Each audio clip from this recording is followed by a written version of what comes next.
Qədim Şəki bu dəfə Gastronomiya Festivalına ev sahibliyi edir. Festival Dövlət Turizm Agentliyinin təşkilatçılığı Şəki şəhərinin Yuxarıbaş Dövlət Tarix Memarı qoruğu ərazisində keçirilib. Festivalda ölkəmizin müxtəlif bölgələrində hazırlanan tarixi yemək və şirniyyat növləri, təbii işçilər və meyvələr nümayiş etdirilib. Şəkinin tarixi mərkəzi Yuxarıbaş Dövlət Tarix Memarlıq qoruğu bu dəfə əsl bayram ovqatındaydı.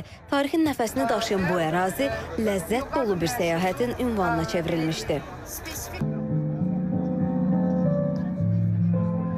Qədim İpək yolu üzərində yerləşən Şəki tarix mədəniyyəti ilə yanaşı həm də milli mətbəx, kulinariya və şirniyyatı ilə tanınır.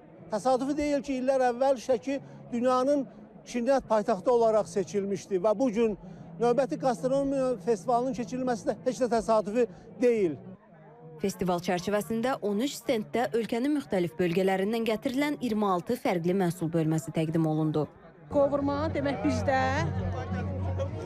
yayda çəmənliklərdə, otluqlarda otlayan heyvanları qış saxlayırlar, payızda onu doğrayırlar, bişirirlər, qaynadırlar, quyruq yağında da basırlar. Qışa bizim bir gözəl bir bərəkətli yeməyimiz olur, ət yeməyi. Burada öz məhsullarımızla iştirak edirik, Lənkərandan gətirdiyimiz mürəbbələr, meyvələrlə iştirak edirik. Festivalda qonşu ölkədən də fermerlər iştirak edirdi. Burada gözəl bir mənzərə, festival təşkil olunub. Biz də buraya Qırğızstanda yetişdirdiyimiz orqanik meyvə quruları və ət məmulatlarının bir sıra nümunələrini gətirmişik.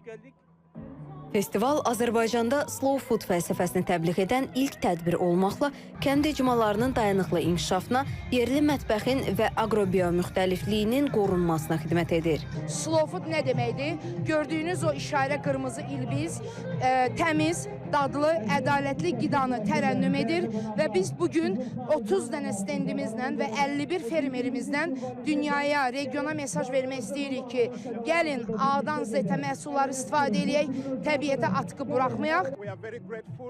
Bu yalnız başlanğıcdır. Məqsədimiz 2 il ərzində Azərbaycanda regional Termometre tədbirinə ev sahibliyi etməkdir. Bu təşəbbüs qlobal hərəkatın bir hissəsidir. Torinodan tutmuş Amerikaya və Asiya Sakit Okean regionuna qədər uzanır. Təşkilatımız burada şəbəkəsini genişləndirəcək, biomüxtəlifliyin qorunmasına və argeologiyanın inkişafına fokuslanacaq.